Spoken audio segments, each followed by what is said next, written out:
सिंह राशि के लिए शनि का आने वाला गोचर मीन राशि में उनके 8वें घर में होने वाला है। और आप जानते ही हैं कि 8वां घर थोड़ा प्रॉब्लमैटिक होता है, इसीलिए सिंह राशि वालों के लिए भी आने वाला जो समय है वो थोड़ा सा प्रॉब्लमैटिक हो सकता है। कैसे हो सकता है? दरअसल 8वें घर में जब भी शनि चले जाते हैं, वहां पर आप जो चीजें पाना चाहते हो, जिनकी आपको बड़ी नीड होती है, जिनकी आपको बड़ी ज़रूरत महसूस होती है, जिनको लेकर आप बड़े डेस्परेट होते हो, वो चीज़ें कहीं ना कहीं ब्लॉक हो जाती हैं। इस ब्लॉकेज की वजह से क्या होता है कि हमारे अंदर जनरली फ्रस्ट्रेशन बढ़ती ही चली जाती है, गुस्सा बढ़ता ही चला जाता है और उस गुस्से को भी बाहर निकालने का हमारे पास कोई मौका ही नहीं होता। तो ये गुस्सा निकाले किस पर? ब्लॉकेज तो चारों तरफ से हो रही है, तो कोई एक पर्टिकुलर रीजन हम नहीं ढूंढ सकते कि इस व्यक्ति की वजह से या इस चीज की वजह से ये ब्लॉकेज आई है, वो बस होती है। So it's very difficult to figure out कि क्या चल रहा है। क्योंकि चीजें आपके अनुसार नहीं हो रही होती, इसलिए आप में एंजाइटी भी थोड़ी बढ़ जाती है। मैंने कहा ना, जो चीजें आप पाना चाहते हो वहां पर थोड़ा रोक लगती है। इसीलिए वी आर ऑलवेज एंग्शियस। कोई चीज़ 1 मिनट लेट क्यों हो गई, 5 मिनट लेट क्यों हो गई, 10 मिनट लेट क्यों हो गई, ऐसे क्यों नहीं हुआ, वैसे क्यों नहीं हुआ। मैंने कहा था कि 3 सेंटीमीटर लंबी लाइन खींचना, यहाँ पे 3.5 सेंटीमीटर लंबी लाइन क्यों है, so on and so forth. तो इस तरह की चीज़ें बहुत ज़्यादा होती हैं हमारे साथ। प्लस हम चीज़ों को लेकर ना बड़े स्पेसिफिक हो जाते हैं कि यही चाहिए, ऐसा ही चाहिए, कि मुझे पानी पीना है 5 डिग्री सेल्सियस तक ठंडा किया हुआ, उसके नीचे नहीं, उसके ऊपर नहीं। मुझे चाय पीनी है लेकिन पर्टिकुलर इसी तरीके से बनाई हुई। अब हम जितना स्पेसिफिक हो जाएंगे, उसके उसी तरीके से मटेरियलाइज होने के चांसेस कम हो जाएंगे। क्यों? क्योंकि दुनिया तो आपके हिसाब से चलती नहीं है, दुनिया अपने हिसाब से चलती है। तो अगर आप कर रहे हो तो ठीक है, लेकिन if anybody else is involve, वहां तो प्रॉब्लम होगी ही ना। So that's where issues can occur. आप लोगों की शादी में यहाँ पर थोड़ी दिक्कत हो सकती है। डोंट वरी, शादियां टूटेंगी नहीं। So there are no breakups, nothing like that. Don't worry about it. But शादी में एक कोल्डनेस जरूर आ सकती है, एक ऐसा फेज जहां पर आपके और आपके पार्टनर के बीच में वो वार्मथ ना रहे जो कि पहले हुआ करती थी। अब चीजें बस ढल चुकी हैं, इन अ वे चल रही हैं। आपकी अपनी चल रही है जिंदगी, उनकी अपनी जिंदगी चल रही है। आप कहीं और बिजी हो, आपके पास टाइम नहीं है अपनी शादी पर फोकस करने का। अगेन, वो टूट नहीं रही है, बट आप उस तरीके से फोकस नहीं कर पा रहे हो और आपके पार्टनर भी उस तरीके से फोकस नहीं कर पा रहे हैं, या आपकी शादी को उस तरीके से प्रायोरिटी नहीं बना पा रहे हैं जिस तरह से उन्हें प्रायोरिटी बनाना चाहिए। So that's where problems are happening.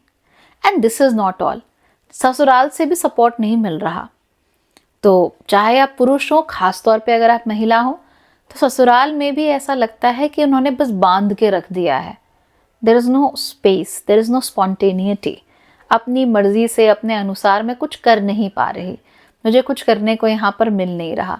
यहाँ के रूल्स एंड रेगुलेशंस मुझे समझ नहीं आ रहे, इनके जो स्पेसिफिकेशंस हैं वो मेरे दिमाग में घुस नहीं रही हैं, and I simply can not work according to them.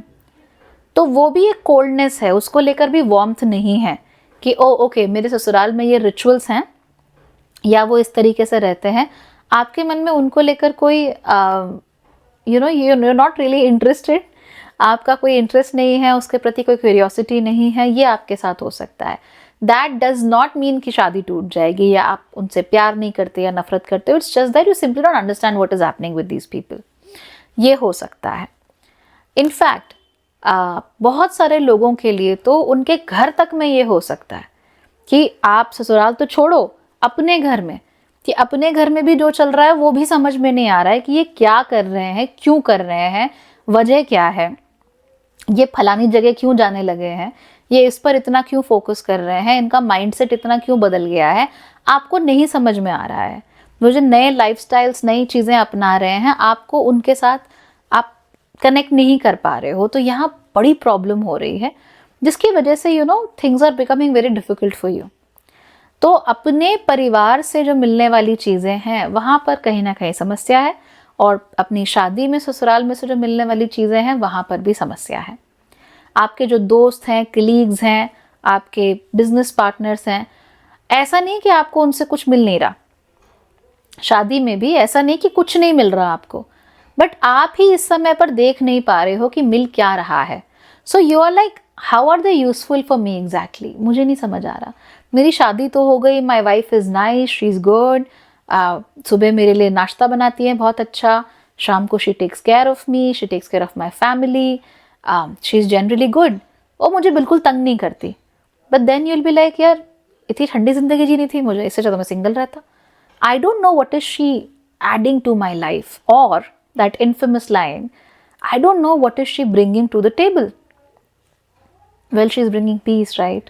And a normal peaceful life, but हम नहीं figure out कर पा रहे कि वो जो domesticity है, जो शांति है, वो हमसे झेली नहीं जा रही. हम कह रहे हैं कि ड्रामा क्यों नहीं हो रहा है, नाटक क्यों नहीं हो रहा है, कुछ हो क्यों नहीं रहा है.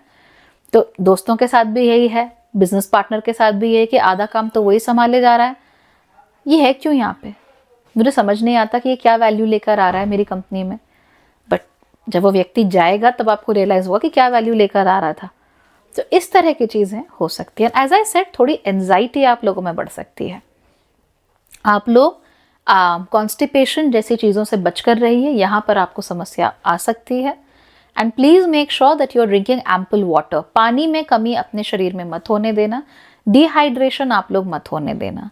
वैसे शायद आप लोगों को अभी से थोड़ा महसूस होना शुरू हो ही गया होगा, but as you go ahead, 2.5 साल हैं अभी लगभग, इन 2.5 सालों में आपको डिहाइड्रेशन की समस्या अच्छी खासी हो सकती है. So make sure that you are taking care of that. एक और चीज़ जो आपके अंदर होगी वो ये है कि आपको सारी चीज़ें, सारे प्लान्स बिल्कुल परफेक्ट चाहिए होंगे. आपको हर चीज़ टू द टी चाहिए होगी. तो अब आप किसी चीज़ पे कॉम्प्रोमाइज़ नहीं बर्दाश्त करोगे. आपने कह दिया कि ये होना है, ऐसे होना है, इस तरीके से होना है, तो बस फिर वैसे ही होगा. उसमें फिर आप कोई रोड़ा नहीं लगा सकते, कोई अड़ंगा नहीं लगा सकते, so on and so forth. इस चीज़ का आप लोगों को ध्यान रखना है बहुत ज़्यादा. कई बार ऐसे भी होता है कि चीज़ें हमारे अनुसार नहीं होती. अब हमारे अनुसार नहीं होती तो हम उसके हिसाब से अपने आप को एडजस्ट नहीं कर पाते, और जब हम रिजिडिटी अपना लेते हैं अपने अंदर, तब फिर हम लोग अच्छे से अपनी ज़िंदगी को जी नहीं पाते हैं. इसीलिए ये मानकर चलिए कि ज़िंदगी अपने अनुसार चलेगी. आप उसमें काफ़ी चीज़ें कंट्रोल कर सकते हो अनडाउटेडली, लेकिन बहुत सारी चीज़ें आपके कंट्रोल के बाहर भी होती हैं. तो ज़बरदस्ती कोई चीज़ कंट्रोल करने की कोशिश मत करना. Some things belong to you, a lot of things do not belong to you. So chill out a lot. Plans पूरे बनाओ, लेकिन आप उम्मीद मत करो कि आपने जो कहा है, जैसे कहा है, वैसे ही होगा. इस समय पर अगर आप लोग मैनिफेस्टेशंस करना चाहते हो तो वहाँ पर आपको थोड़ी सी प्रॉब्लम देखने को मिल सकती है. You may be a bit too specific. वैसे तो मैनिफेस्टेशन में आप जितना स्पेसिफिक रहें उतना अच्छा ही है, लेकिन आप कुछ ज़रूरत से ज़्यादा ही स्पेसिफिक हो रहे हो, और उसकी वजह से आपके सामने जो रियल अपॉर्चुनिटीज़ हैं, जो आपके स्पेसिफिकेशंस को मैच नहीं करती, वो आपसे मिस हो जाएंगी. अगर आप सिंगल हो, उस मामले में ज़्यादा हो सकता है. इसीलिए ख्याल रखिए कि एक थोड़ा सा ब्रॉड आउटलुक आप अपना कर चलिए. Let's assume you are trying to manifest a partner, और तो आप ये सोचिए कि I am looking for a kind and gentle person. बाकी एक एक चीज़ लिटरली डिस्क्राइब मत करो. You are not creating a character in an anime. शांति. You want a job, literally ये मत डिस्क्राइब करो कि मैं साइबर हब में फलाने ऑफिस के फलाने फ्लोर पे ये.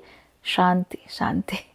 Write down that you're looking for a job as this person, hopefully in Gurgaon, and at this salary at least. तो जितना थोड़ा ओपननेस रहेगा उतना आपका मैनिफेस्टेशन फिर होगा. लेकिन अगर आप बहुत ज़्यादा स्पेसिफिक हो जाओगे, then you will not be able to get the right things. इसलिए इस चीज़ का आप लोग ख्याल रखिए. Finally, if you are single, then ensure that you are open-minded. Okay? Easily लोगों को dismiss करना छोड़ दो. You dismiss people very easily. Talk to them, see what kind of people they are, and if somebody shows any attention to you, somebody shows interest in you, सबसे पहले आप ये देखिए कि आप इनके साथ comfortably रह सकते हैं या नहीं रह सकते, peacefully रह सकते हैं या नहीं रह सकते.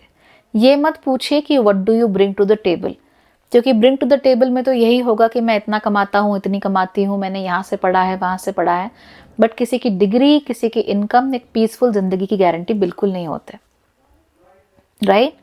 And If you're getting married, please do get the kundlis checked beforehand so that you're prepared for each other. Right? कोई भी प्रॉब्लम होगी, get in touch with me, we'll figure it out. कुंडली दिखानी है दोनों की, वो भी कर सकते हैं. And you know, we can have a joint session with you and your would-be or your partner so that we can figure out कि कहाँ कहाँ पर रिश्तों में सिलवटें हैं और कहाँ कहाँ उनको ठीक करना है. ठीक है? All right, everybody, take care. Bye bye.